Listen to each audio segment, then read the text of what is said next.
கண்ணகி. சின்ன வயசுல இருந்து நாங்கெல்லாம் கண்ணகியை வந்து பாடத்துல படிச்சிருப்போம். அப்புறம் பூம்புகார்னு ஒரு படம் இருக்கும். அதுல பார்த்திருப்போம். அதுக்கப்புறம் கண்ணகி சிலை இப்படிங்கிற மாதிரி வந்து பாத்தீங்கன்னா, கண்ணகியை பத்தி எங்களுக்கு என்ன தகவல் வந்து சேரணுமோ, சில பாக்கெட்ஸ்ல மட்டும் தான் வந்து சேருது. ஆனா கண்ணகி அப்படிங்கிறவங்க வரலாற்றுல வாழ்ந்தாங்களா? அவங்க யாரு? அவங்க தெய்வமா? அவங்கள பத்தி தெரியாத விஷயங்கள எந்த காலகட்டத்துல இருந்தாங்க? அப்படிங்கிற மாதிரி நிறைய கேள்விகள் இருக்கு. நீங்க அந்த புத்தகத்தை எழுதுறதுக்கான காரணம் என்ன அப்படின்னு சொல்லுங்க. இப்ப கண்ணகி பார்த்தீங்க அப்படின்னா, இந்திய வரலாற்றிலேயே மிக முக்கியமான ஒரு கதாநாயகின்னு சொல்லணும். ஏன்னா, இப்ப காந்தாரான்னு ஒரு படம் எடுக்குறாங்க. அந்த படத்துல வந்துட்டு அவங்க தெய்ய ஆட்டம்னு காமிக்கிறாங்கல்ல, அந்த தெய்யம் கண்ணகி தான். அந்த தெய்ய ஆட்டத்துல பார்த்தீங்கன்னா, கால்ல சிலம்பு இருக்கும். தமிழ்நாட்டிலேருந்து கேரளாக்கு போறப்போ தெய்வம் தெய்யமா மாறுது. தெய்யம். அந்த தெய்யத்தை வந்து கர்நாடகாக்காரன் ஆடி, அந்த கர்நாடகால படம் எடுத்து அது இந்தியா முழுக்க வசூல் பண்ணுது. இப்ப தமிழ்நாட்டுல தானே நியாயமா எடுக்கணும். தமிழ்நாடு முழுக்க நிறைய இடங்கள்ல வந்துட்டு மாரியம்மன் கோயில்னு ஒரு கோயில் இருக்கு இல்லைங்களா? அதெல்லாம் ஒரு காலத்துல கண்ணகி கோயில் தான்.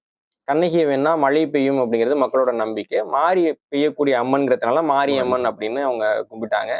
இப்படியாக இன்னைக்கு வந்துட்டு தமிழ்நாட்டுல நிறைய கோயில்கள் இருக்கக்கூடியது கண்ணகி தான். தமிழ்நாட்டுல இருக்குது, கர்நாடகால இருக்குது, கேரளாவுல இருக்குது, இலங்கையில சிங்களர்கள் வந்துட்டு பத்தினி தெய்வம்னு கும்பிடுறாங்க. அதான் பேரே பத்தினி தெய்யோ. இங்க வந்து தெய்யம்ங்கிற மாதிரி அவன் தெய்யோ அப்படின்னு சொல்லுவான். பத்தினி தெய்யோன்ற பேர்ல சிங்களவர்கள் கும்பிடக்கூடிய ஒரு தெய்வமாகவும் வந்துட்டு கண்ணகி இருக்கிறாங்க. ஆனா இதெல்லாம் வேற வேற கடவுள் அப்படின்னு புரிஞ்சுக்கிறதுனால ஒரே ஒரு இடத்துல வராம இருக்கு. இன்னும் சில பேர் என்ன பண்றாங்கன்னா அந்த கோயிலை திருடுறாங்க. வேற வேற புராணம் எல்லாம் சொல்லி ரேணுகா தேவி அம்மன் அப்படின்னு சொல்லி கண்ணகி அம்மன் கோயில்களை திருடக்கூடிய ஒரு வேலை நடக்குது. எங்க இருக்கு இந்த ரேணுகா தேவி அம்மன்? இப்போ வந்து பாத்தீங்கன்னா தஞ்சாவூர்ல மாரியம்மன் கோயிலுக்கு போற பக்கத்திலேயே ஒரு கோயில்ல எழுதியிருக்காங்க. ரேணுகா தேவியினுடைய புராணம் பாத்தீங்கன்னா அவ்வளவு நல்ல புராணம் கிடையாது. அவர் கொஞ்சம் மோசமாக, அதாவது ஒரு தெய்வத்தை வந்து புகழ்றதுன்றது வேற, புராணம் எழுதி இகழ்றது. அப்படி ஒரு புராணம் வந்து ரேணுகா தேவி அம்மனுக்கு இருக்கு. சொல்லி இது வந்து ரேணுகா தேவி அம்மன் தான் வந்துட்டு மாரியம்மன் அப்படின்னு சொல்லக்கூடிய ஒரு முறையும் இருக்கு. அதாவது இடத்துல ஒரு பிராமண பெண்கிற மாதிரியான ஒரு புராணம்லாம் அவங்களுக்கு வந்து எழுதுறாங்க. அப்ப இதுல இருந்து எல்லாம் நம்ம கடவுளை மீட்கணும் அப்படின்னா கண்ணகின்னா யாருன்னு தெரிஞ்சுக்கணும். இன்னொரு பக்கம் வந்து பகுத்தறிவு முற்போக்குன்னு ஒரு கும்பல் பேசிட்டு இருக்கும். அவங்களே வந்துட்டு சிலப்பதிகாரத்தை வந்து பெருமையாவும் பேசுவாங்க, அவங்களே சிலப்பதிகாரத்தை தப்பாவும் பேசுவாங்க. இப்ப தமிழர்களுடைய காப்பியம், தமிழ் தேசிய காப்பியம்னா சிலப்பதிகாரத்தை திட்டுவாங்க, திராவிட இலக்கியம் சொல்லிட்டு அதே சிலப்பதிகாரத்தை போடுவாங்க. அந்த மாதிரியான ஒரு வேலையை அவங்க பார்த்துட்டு இருக்காங்க. அவங்க என்ன சொல்லிட்டாங்கன்னா இதெல்லாம் வந்துட்டு பகுத்தறிவுக்கு ஒவ்வாதது. பகுத்தறிவுனா சமாதியில இருக்கிறவங்க தயிரோட சாப்பிடுவாங்கன்னு நம்புறது பகுத்தறிவு இல்லைங்களா? ஆனா ஒரு பெண் வந்துட்டு ஒரு நாட்டை வந்து தீ வச்சு எழிச்சாங்க அப்படின்னு சொன்னா அது வந்துட்டு பகுத்தறிவு கிடையாது அப்படின்னு சொல்லக்கூடிய ஒரு முறைமை இருந்துச்சு. அப்ப அதற்கான வாய்ப்பு என்ன? ஏன்னா இப்ப கண்ணகியினுடைய கதை பாத்தீங்கன்னா பாண்டிய அரசுக்கு எதிரான கதை. பாக்குறப்பே தெரியும், பாண்டிய அரசர் வந்துட்டு தவறா வந்து தீர்ப்பு சொல்லிட்டாரு அப்படின்னு முதல்ல சொல்லிட்டு, பிறகு தான் செய்த தவற அந்த பாண்டிய அரசனே ஏத்துக்கிட்டு தனக்கு தானே தண்டனை கொடுத்து இறந்து போயிட்டாருன்னு சொல்லக்கூடிய ஒரு கதை. அவர் வந்துட்டு அதாவது செல்லுயிர் வந்துட்டு செங்கோலாக்கியதுன்னு சொல்லுவாங்க. அந்த உயிர் விட்டு அவருடைய அந்த தாழ்ந்த செங்கோலை நிமித்தினாரும் கூட அடிப்படையில பாண்டிய அரசர் ஒரு தவறு செய்தாருங்கிற ஒரு உள்ளடக்கம் அதுல இருக்கு. ஆனா இந்த கண்ணகி கதை பாண்டிய நாட்டுல அந்த அவ்வளவு காலமா இருந்திருக்கே. பாண்டிய அரசர்கள் ஒன்றும் கண்ணகியை வந்துட்டு எதிரானவங்க அப்படின்னு சொல்லலையே. பாண்டியர்களும் ஒரு காலகட்டத்துல கண்ணகியை வழிபட்டு இருக்காங்கல்ல, அப்ப அதை ஒத்துக்கிட்டு தானே வழிபட்டு இருக்காங்க. அப்போ தனக்கு எதிரான ஒரு கற்பனையை எந்த அரசர்கள் ஏத்துப்பாங்க?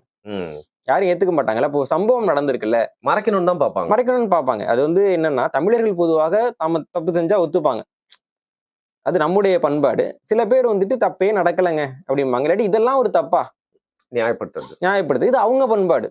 நம்ம பண்பாட்டுல என்னன்னா நடக்காத ஒரு விஷயத்த சொல்லியிருந்தா, சும்மா இருக்க பாண்டியர்கள் பெண் தப்பு பண்ணிட்டாங்க அப்படின்னு நடக்காத விஷயத்த சொல்லியிருந்தா பாண்டியர்கள் அனுமதிச்சிருக்க மாட்டாங்க.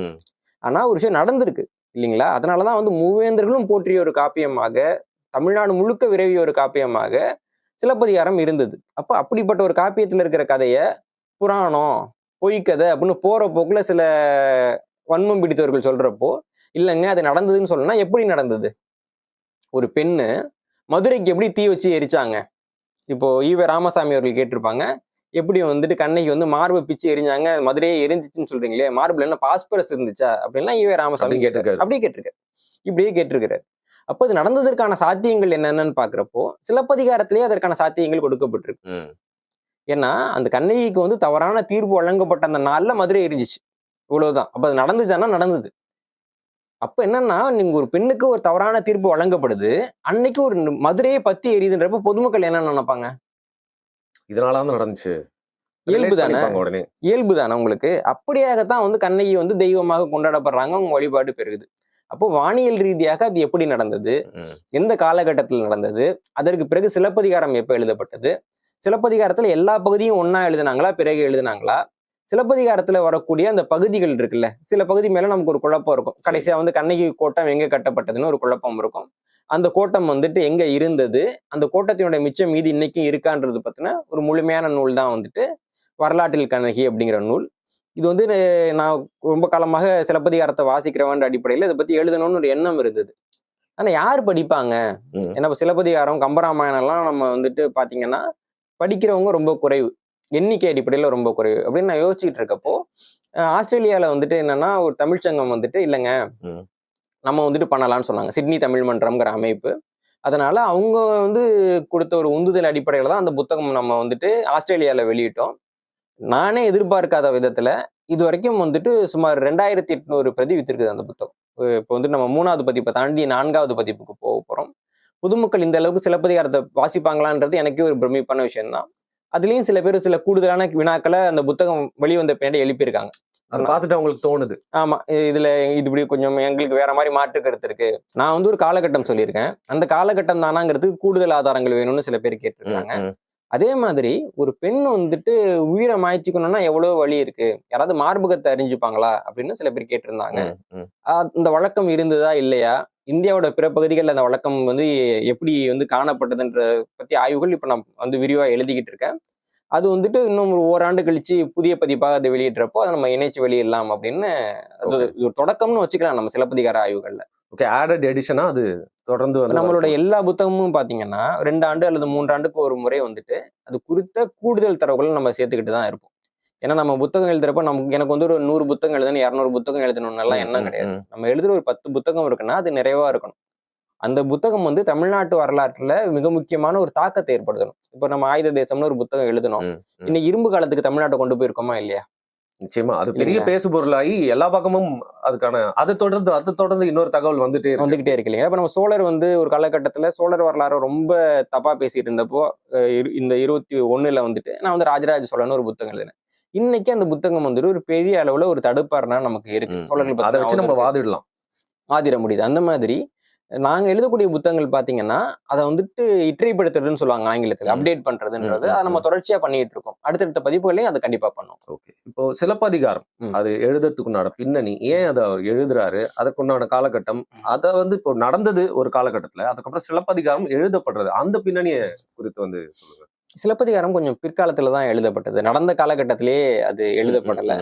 இன்னொன்னு என்னன்னா இளங்கோவடிகளுடைய வரலாறு இதுதான் அப்படின்னு சொல்லப்படுறதுலயும் சில மாற்றுகள் இருக்கு. நம்ம அதுக்குள்ள ரொம்ப விரிவா போனோம்னா இன்னும் ரொம்ப குழப்பமா இருக்கும். அப்ப சிலப்பதிகாரம் என்பது என்னன்னா அதனுடைய மிக முக்கியமான தேவை தமிழ் தேசியம், அவ்வளவுதான். தமிழ் தேசியம் முதல்ல தமிழ் தேசியம் பேசின நூல் வந்து சிலப்பதிகாரம் தான். மூவேந்தர்களும் ஒன்னா இருந்து, ஏன்னா வந்து சேர நாடு, சோழ நாடு, பாண்டிய நாடுன்றீங்கல்ல, இது எல்லாம் சேர்ந்தது தாண்டா தமிழ்நாடு. புரியுதா உங்களுக்கு? அப்ப தமிழர்கள் ஒன்றாக இணைந்து ஆட்சி செய்யணும் அப்படின்ற ஒரு கருதுகோள்ல தான் அந்த நூல் எழுதிருக்கு. ஏன்னா நம்ம பாக்குறப்போ வரலாற்று ரீதியாகவே காரவேலன் அப்படின்னு ஒரு அரசர் வந்து அத்திக்குமார்னு ஒரு இடத்துல கல்வெட்டு வைக்கிறப்ப குறிப்பிடுறாரு, தமிழ் அரசு கூட்டணி, தமிழ் தேச சங்காத்தம்ங்கிற ஒரு கூட்டணி வந்துட்டு ஒரிசா வரைக்கும் ஆட்சி பண்ணிட்டு இருந்தாங்க. அந்த கூட்டணியை நான் தான் முறியடிச்சேன் அப்படின்னு அவர் சொல்றாரு. இந்த கூட்டணி இருந்த தரவு வந்து நமக்கு சிலப்பதிகாரத்திலேயே காணப்படுது.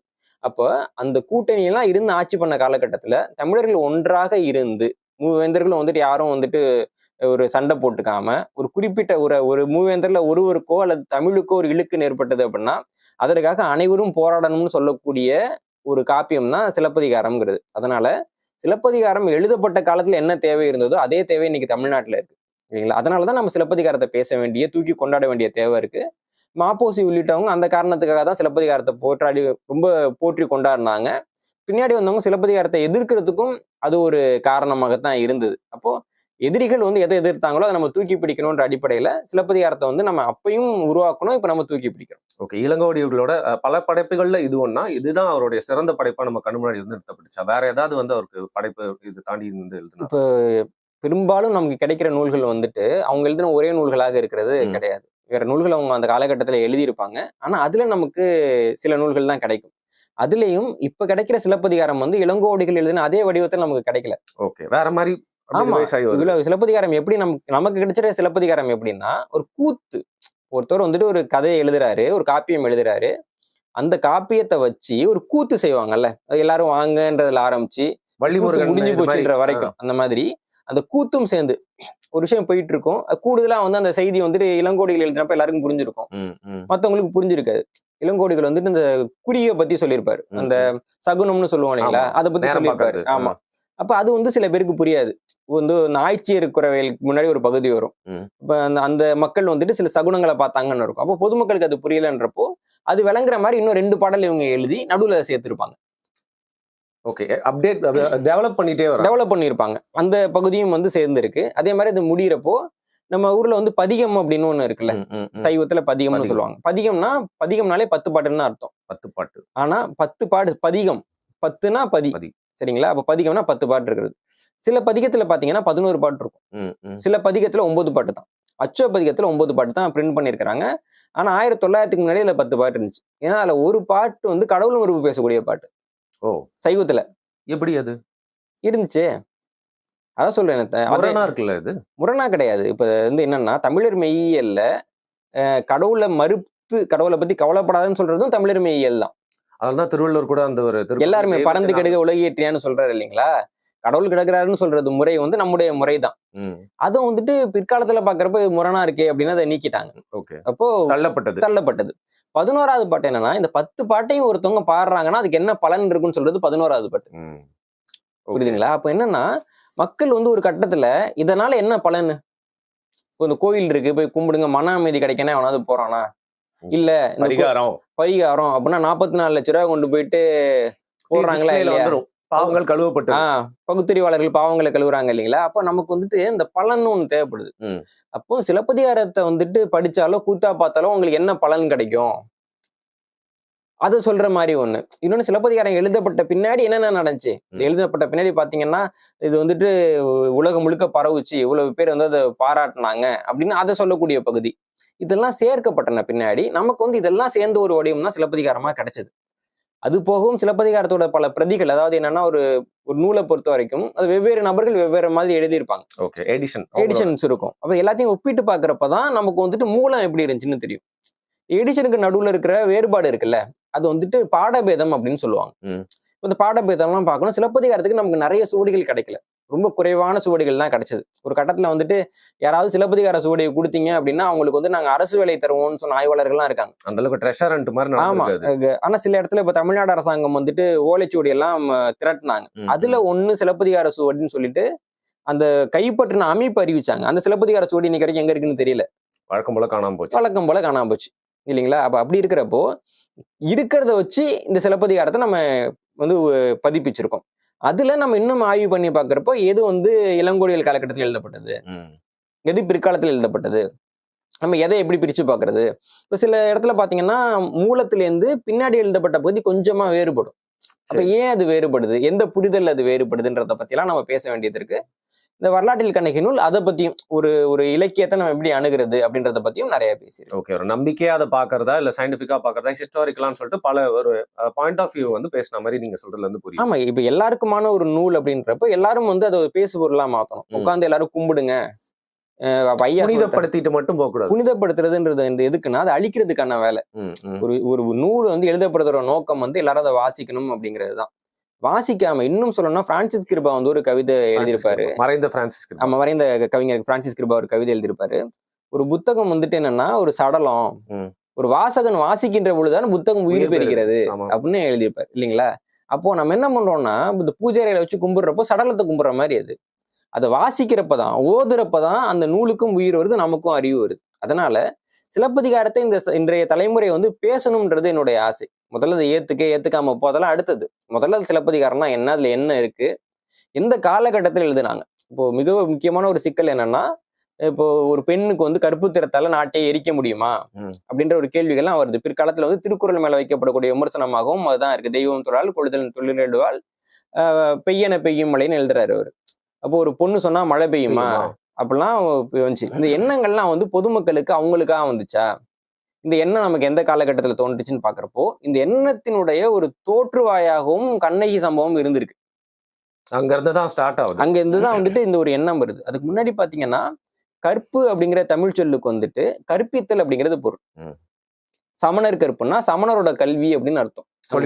சொல்லி கொடுக்கறது. கற்புன்னா கற்பித்தல் கற்பனப்படுவது சொத்திரம்பாமை அப்படின்னு கூட சொல்லுவாங்க. அந்த மாதிரி கற்பிக்கப்படுவதுன்னு இருந்துச்சு. இன்னைக்கு வந்து பாத்தீங்கன்னா கற்புன்றதோட அர்த்தம் வேற. பெண்ணுடைய ஆமா, தொல்காப்பியர் காலகட்டத்துல கற்புன்றதோட அர்த்தம் வேற.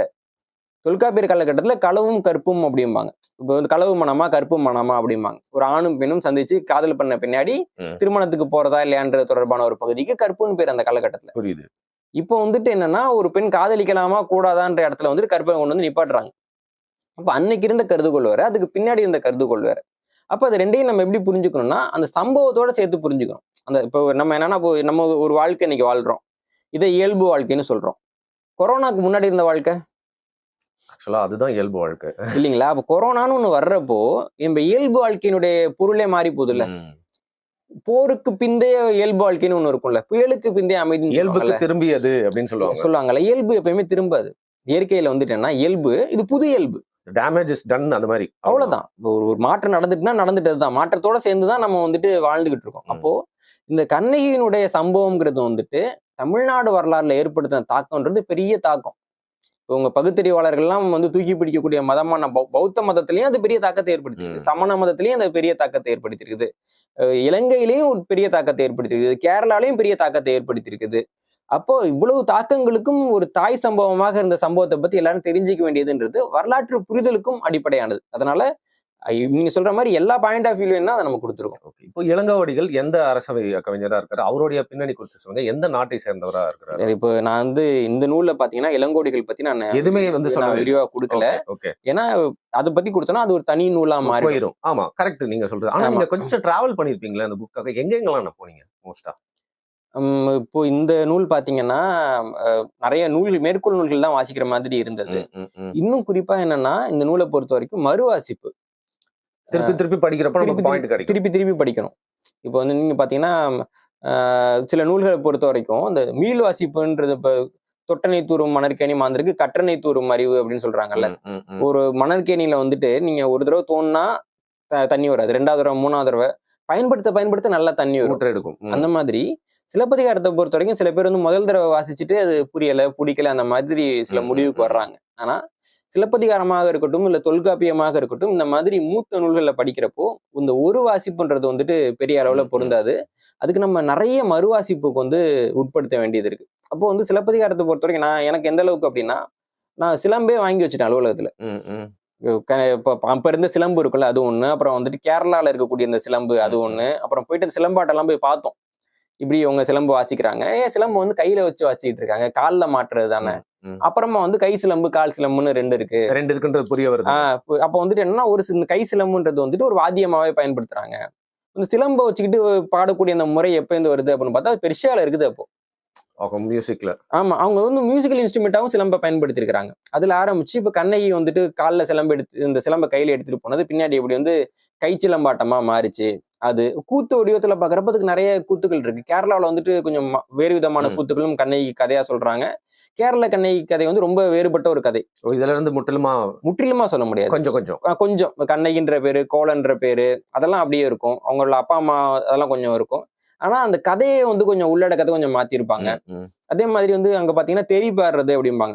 கொஞ்சம் ஆக்ரோஷமா, கொஞ்சம் பொதுமக்கள் வந்துட்டு கொஞ்சம் குழந்தைங்க கேட்க முடியாத மாதிரியான பாடல்கள் எல்லாம் வச்சு தெரி பாடுறது அப்படின்னு கண்ணகிக்கு அது ஒரு வழக்கம் இருக்கு. இந்த மாதிரி ஒரு வழிபாடு வந்து இத்தனை வடிவத்துக்கு மாறுமா அப்படின்னு ஆச்சரியப்படுற அளவுக்கு அதனுடைய வடிவ மாற்றங்கள் நிறைய இருந்துச்சு. இந்த வடிவ மாற்றத்தை வச்சுட்டு இந்த மூலத்தை தெரிஞ்சுக்கிறது இருக்குல்ல, அதை நோக்கி போறது, ரூட்டை நோக்கி. இப்ப நீங்க வந்துட்டு நெய்யை வச்சு பாலை கண்டுபிடிக்கணும், ரிவர்ஸ் போகணும். அப்போ என்னன்னா அதை எங்கெங்க புரிஞ்சுக்கிறதுன்றதுலாம் நம்ம ஒரு பெரிய குழப்பம் இருந்தது. ஆனா என்னன்னா, நான் வந்து வழக்கமா வந்து இந்த நூலுக்காக வாசிக்கிறோம் அப்படின்னா இந்த நூலுக்காக தெரிஞ்சுக்கிறோம்னு பண்றது இல்லை. நம்ம ஒரு விஷயத்தை தெரிஞ்சுக்க முயற்சி பண்றோம். ஏதாவது ஒரு இடத்துல யாருக்கும் தெரியாத அல்லது எல்லாருக்கும் சொல்லப்பட வேண்டிய ஒரு செய்தி எனக்கு கிடைச்சிச்சு நான் நம்புறப்ப நான் புத்தகமா எழுதுறேன். அப்படிதான் அது நடக்குதே தவிர, இப்போ கண்ணகியை பத்தி ஒரு புத்தகம் எழுதணும், நான் இன்னைக்கு போய் ஆய்வு பண்றேன்னு ஆரம்பிச்சா ஒரு விஷயத்துல ஒன்னும் எழுத முடியாது. அப்போ நீண்ட கால பயணம் அது. நான் வந்துட்டு முதல்ல இந்த சிலப்பதிகாரம், பெரிய புராணம் இதெல்லாம் படிக்க ஆரம்பிச்சது வந்துட்டு ஒரு 4வது படிக்கிறப்போ அந்த காலகட்டத்துல ஆமா, அப்பதான் நான் முதல்ல வாசிச்சேன். உங்களுக்கு புரிஞ்சுதா? ரொம்ப புரியல. அதான் சொல்ல முதல்ல படிக்கிறப்போ எதுவுமே புரியாது. ஆனா நான் படிக்கிறப்போ என்னோட தாய் மாமா கூட இருந்தார், அவர் வந்து தமிழாசிரியர். அவர்கிட்ட கேட்டா ஓரளவுக்கு சந்தேகம் சொல்லுவார். நம்ம எல்லாத்தையும் தொண்ண கேட்டுட்டு இருக்க முடியாது. ஏதாவது ரொம்ப அரிதான சந்தேகம் வந்துச்சுன்னா கேட்டா அவர் வந்து இப்படி இருந்தது அப்படின்னு சொல்லுவாரு. அவருக்கு நல்லா வானியல் தெரியும். ம். அவர் சொல்றப்பதான் எனக்கு சொன்னாரு முதல்ல கண்ணகி கதை நடந்துறதுக்கு வானியல் சாத்தியம் எல்லாமே இருக்கு. ஆனா இவங்க வந்துட்டு அதை புரிஞ்சுக்காம அது வந்து கற்பனைன்றாங்க அப்படின்னு அவர் தான் எனக்கு முதல்ல அந்த ஒரு வரியை கொடுத்தாரு. முழுக்க முழுக்க ஃபேண்டஸியா மாத்தி வச்சிருக்காங்க. மாத்தி வச்சிருக்காங்க. ஃபேண்டசின்னு சொல்றாங்க. அது வந்து ஃபேண்டசி கிடையாது. அது வானியல் ரீதியா சாத்தியம் இருக்குது. அதுல வானியல் குறிப்பெல்லாம் இருக்குன்னு அவர் தான் முதல்ல எனக்கு 4வது படிக்கிறப்போ சிலப்பதிகாரத்துல வானியல் குறிப்பு இருக்கு அப்படின்னு சம்பவத்தை சொன்னார். அதுக்கு பின்னாடி நாங்க சிலப்பதிகார விழாக்களுக்கெல்லாம் போறப்ப அதுல வானியலை பத்தி யாரும் பெருசா பேசல. அந்த கதை கண்ணகியா, மாதவியா, கோவலன் எப்படிப்பட்டவன் தெரியுமா, இதுதான் வச்சுட்டு இருந்தாங்களே தவிர சிலப்பதிகாரத்துல இருக்கிற அந்த வானியல் பத்தி யாரும் பெருசா பேசினதா தெரியல. அது மாதிரி அந்த தலைப்புகளும் பேசுறதுக்கான தலைப்புகளா இருக்காது. அப்ப அந்த கண்ணகி கதையில வானியலுக்கு ஒரு பெரிய பாத்திரம் இருக்குமேன்றத பத்தி நானா தான் சொந்தமா ஆய்வு பண்ண ஆரம்பிச்சேன். இந்த மாதிரி நிறைய இருக்கு அதுக்குள்ள. ஏன்னா இப்போ நம்ம அந்த 4வது படிச்சதுல ஆரம்பிச்சு இன்னைக்கு வரைக்கும் ஒரு 20 வருஷத்துக்கு மேல போயிட்டு இல்லைங்களா, அதுல நிறைய துண்டு துண்டா இருக்கும். நம்ம என்னன்னா எல்லாத்துக்கும் ஒரு புத்தகம் வச்சிருப்போம். கம்பராமாயண குறிப்புக்கு ஒரு புத்தகம், சிலப்பதிகார குறிப்புக்குன்னு ஒரு புத்தகம் வச்சிருப்போம். அதுல சிலப்பதிகார குறிப்புல அது ஒண்ணா நம்ம எழுதிட்டே வரும். அப்புறமா வந்துட்டு அவங்களே சிலப்பதிகாரம் பத்தி ஒரு புத்தகம் எழுதலாமா, இது சிலப்பதிகார விழான்றப்போ எழுதலாம் அப்படின்ட்டு அப்போதைக்கு இருந்த குறிப்புகளை வச்சு ஒரு 3 மாதத்துல எழுதின நூல் தான் வந்து வரலாற்றில் கண்ணகி.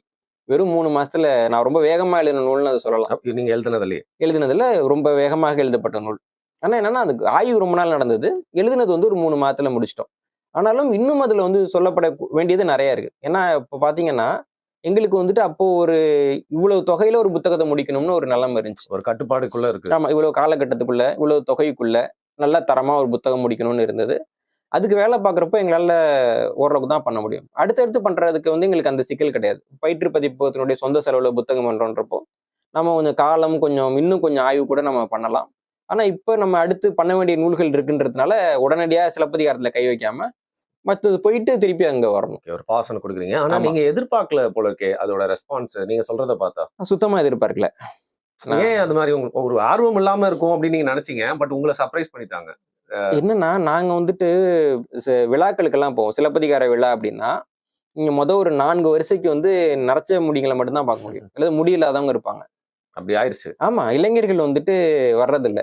இப்ப இங்க என்ன மாதிரி நபர்கள்லாம் ஏன் கூப்பிடுறாங்கன்னா இளைஞர்களும் சிலப்பதிகாரம் வாசிக்கிறாங்கன்றது காமிக்கிறதுக்கு தான் எங்களை மாதிரி கொஞ்சம் இளைஞர்களை கூப்பிடுவாங்க. சென்னை கம்மான் கழகம் வந்தப்போ நான் சிலப்பதிகார பேச்சு போட்டிலையும் கலந்துப்பேன், சிலப்பதிகார கட்டுரை போட்டிலையும் கலந்துப்பேன். அதுக்கெல்லாம் நாங்க எல்லாமே எழுதுவோம். அது கூட பாத்தீங்கன்னா இப்போ கம்பராமாயணம் கேட்கறதுக்கு இருக்கிற கூட்டம் கூட சிலப்பதிகாரம் கேட்கறதுக்கு இருக்க மாட்டாங்க. ஏன்னா கம்பராமாயணம் வந்து ஒரு மதத்தோட அதை ஒட்டி இருக்கிறதுனால சொல்றீங்களா? கம்பராமாயணத்தை பொறுத்த வரைக்கும் இஸ்லாமியர்கள் நிறைய பேசுவாங்க கம்பராமாயணம். ஏன் கம்மன் கழகத்தை தொடங்கின மூமி இஸ்மாயில் வந்து ஒரு இஸ்லாமியர். நீங்க அதனால என்னன்னா கம்பராமாயணம் வந்து மத ரீதியாக அது இல்லை. கம்பராமாயணம் வந்து ஒரு இனிமையான ஒரு வடிவம். அது அதை பத்தி பேசிக்கிட்டே இருக்கலாம். அமுதம் மாதிரி இருக்கும் அப்படின்னு. ஆமா, கம்பராமாயணத்தை படிச்சீங்கன்னா தான் உங்களால நல்ல கவிதையை எழுத முடியும். இது வந்து யாரும் இருக்க முடியாது. கண்ணதாசனும் இருக்க முடியாது. எப்படி தமிழை ஃபோர்ஸ் பண்ணலாம் எப்படி? ஆமா, தமிழை வந்து அப்படி பயன்படுத்த முடியுமா? ஒரு விஷயத்துக்கு ஒரு ஓமை சொல்றதுன்றது வேற. அந்த ஓமையை தவிர வேற ஓமையை நம்ம யோசிக்க முடியாது. அது அப்புறம் வந்துட்டு அந்த அதுல இருக்கிற மொழி நடை சந்தம்னு சொல்லுவாங்க. சந்தம் எதுக்கு என்ன மாதிரி பாட்டு? ஒரு பொண்ணு நடந்து போறாங்கன்னா நடந்து போற அந்த சந்தத்துல இருக்கும். ஒரு ஒரு பெரிய ஒரு கங்கையார் வந்து பொங்கிட்டு இருக்க ஒரு படகு இருக்கு. அந்த படகுல ஒருத்தன் நிக்கிறான்னா அவனுடைய அந்த ஆறுறது அதுல இருக்கும். அது எதிரொலிக்கும். அது ஆமா, அந்த சந்தத்துல அது இருக்கும். கும்பகர்ணன் படுத்து தூங்கிட்டு இருக்கான். அவனை வந்துட்டு ஒரு உலக்கைய வச்சு குத்துறாங்க காதுல அப்படின்னு கதை வருதுன்னா அந்த உலக்க குத்துற சத்தத்திலேயே அந்த பாட்டை எழுதியிருப்பாரு கம்பர். அப்படி அந்த இசை இருக்கும் அதுல, ரைமிங். ஆமா, எல்லாமே இருக்கும் அதுல. கம்பராமாயணம் வந்துட்டு வாய்ப்பே கிடையாது. அது கம்பராமாயணத்துக்கு இணையா வந்துட்டு வேற எந்த ஒரு காப்பியத்தையும் சொல்ல முடியாதது காரணம் அதனுடைய அந்த அழகுதான். என்னன்னா எல்லாமே உட்கார்ந்து சொல்லுவாங்க. ஒரு கவிதை எழுதியிருந்தாரு. சொல்லால் கோவில் கட்டினால் இடித்து விடுவார்கள் என்றுதான் கல்லால் கட்டினான் கம்பன். அது இஸ்லாமியர்களையும் இருக்கிறது, கிறிஸ்துவர்களையும் கிறங்க செய்கிறதுன்னு ஒரு கவிதை இருக்கு. கம்பன் கழகத்துல சாலமன் பாப்பையா பேசிட்டு இருப்பாரு. அதே மாதிரி பர்வீன் சுல்தானாவும் வந்து பேசிட்டு இருப்பாங்க. எல்லாரும் தான் வந்து பேசுறாங்க கம்மன் கழகத்துல. அது வந்து மத ரீதியாக யாரும் பார்க்கப்படுறது இல்ல. இன்னும் சொல்லணும்னா இப்ப சென்னை கம்மன் கழகத்துல எல்லாம் பாத்தீங்கன்னா திராவிட இயக்கத்தை சேர்ந்தவங்க நிறைய பேர் வந்து உட்காந்துருப்பாங்க. எல்லாரையுமே வந்து அட்ராக்ட் வருவாங்க. இப்ப அது வந்து ஆர்.எம். வீரப்பன் இருந்தப்போ அவர் தான் அந்த கம்மன் கழகத்தையும் நடத்திட்டு இருந்தாரு. ஒரு மேடையில வச்சு கேட்டாங்க, எதுக்குங்க வந்து கம்பராமாயணத்தை ஒரு காலகட்டத்துல தீப்பரவட்டுன்னு போட்டு கொளுத்துனீங்க, அப்புறம் நீங்களே என் கம்மன் கழகம் ஆரம்பிச்சிங்கன்றப்ப அவர் மேடையிலே சொன்னாரு, அப்ப நாங்க படிக்கலைங்க, கொளுத்துனோம், படிச்சுட்டு கம்மன் கழகம் ஆரம்பிச்சோம். ரசத்தை வந்து சுவைச்சிட்டாங்க இல்லைங்களா? அப்போ கம்பராமாயணத்துல வந்து அதனுடைய இந்த இனிமைங்கிறது பெரிய அளவுல இருக்குது. சிலப்பதிகாரத்துல என்னன்னா அதுல வந்துட்டு கம்பராமாயணத்தோட ஒப்பிடுறப்போ அந்த இனிமை இருக்காது. ஆனா இந்த உண்மையாகவே நல்லா இசை தெரிந்தவர்கள், உண்மையாகவே நல்லா கூத்து தெரிந்தவர்கள், அப்புறம் வந்துட்டு அந்த காலகட்டத்துல இந்த வரலாற்றை தெரிஞ்சுக்கணும்னு ஆசைப்படுறவங்க. இன்னொன்னு, கம்பனுடைய சொல்நயத்தை விட சிறந்ததுன்னு சில இடங்கள்ல வந்துட்டு சிலப்பதிகாரத்துல இருக்கிற சொல்நயம் இருக்கும். சிலப்பதிகார சொல்நயத்தினுடைய தொடர்ச்சியாக சில இடத்துல கம்பராமாயணம் வரும். ஒரு இடத்துல பாத்தீங்கன்னா எல்லா சொத்தையும் வந்து விட்டுட்டு கோவலன் வந்து கண்ணகிட்ட வர்றாரு. வந்தப்போ நான் வந்துட்டு பணத்தை தொலைச்சிட்டேன். எவ்வளவு பணம்னா ஒரு குன்று அளவுக்கு பணத்தை தொலைச்சிட்டேன். குவியல். ஆமா, குவியலை விட பெருசு குன்று. ஓகே ஓகே, குன்று குன்று அளவுக்கு தொலைச்சிட்டேன் அப்படின்னு சொல்றாரு. சரி பரவாயில்ல, சிலம்பு இருக்கு வா அப்படின்னு கண்ணகி சொல்றாங்க. அது கேட்கிறப்ப ரொம்ப சாதாரணமான ஒரு வாக்கியமா இருக்குல்ல. தமிழ்ல என்னன்னா மலைகளோட அளவுகளை பொறுத்து அதுக்கு பேர் இருக்கு. குன்று, சிலம்பு, வரை அப்படின்னு பேர் இருக்கு. அதுல குன்றை விட கொஞ்சம் பெரிய மலை இருக்குல்ல, அதுக்குதான் சிலம்புன்னு பேர். சிலம்பு. ஓ, அப்ப என்னன்னா குன்ற அளவுக்கு தொலைச்சிட்டேன்னா பரவாயில்ல, சிலம்பு அளவுக்கு இருக்கே வச்சுக்க அப்படின்னு கண்ணகி சொன்னாங்கன்னா அதுல இன்னொரு அர்த்தம் இருக்கு. இன்னொரு அர்த்தம், அந்த குன்ற அளவுக்கு இருக்க பணத்தோட இந்த சிலம்புக்கான வேல்யூ ரொம்ப வேல்யூ அதிகம், அதோட பெருசே என்கிட்ட இருக்கு அப்படின்னு சொல்லி அவங்க கொடுத்தாங்கன்றது இன்னொரு அர்த்தம். அப்ப அந்த சிலம்புன்ற பொருளுக்கு இந்த ரெண்டு அர்த்தங்கள் இருக்கிறத கம்பர் ரொம்ப அழகா பயன்படுத்தினாரு. இப்போ வந்துட்டு பாத்தீங்கன்னா ஒரு தாடகைன்னு ஒரு அரக்கியை காமிக்கணும். ஒரு தாடகை ரொம்ப பெருசா இருக்காங்கன்னு காமிக்கிறோம். தாடகை காலில் சிலம்பு போட்டிருக்காங்க. சிலம்புக்குள்ள பரல் போட்டிருப்பாங்கல்ல, அந்த பரலாக மலையை போட்டிருக்காங்க. அப்போ சிலம்புக்குள்ள, சிலம்புன்ற ஒரு அணிகலனுக்குள்ள சிலம்புன்ற மலையை போட்டு அணிஞ்சிருந்தாங்க. அவ்வளவு பெரியவங்க தாடகை. சிலம்புகள் சிலம்பிடை அப்படின்னு எழுதுவாங்க. புரியுது இல்லைங்களா? அப்ப என்னன்னா நிறைய இடத்துல வந்து இந்த தொடர்ச்சி எல்லாம் இருக்கும். அப்போ இது எல்லாத்தையும் சேர்த்து படிக்கிறப்பதான் நமக்கு அந்த இன்பம் கிடைக்கும்.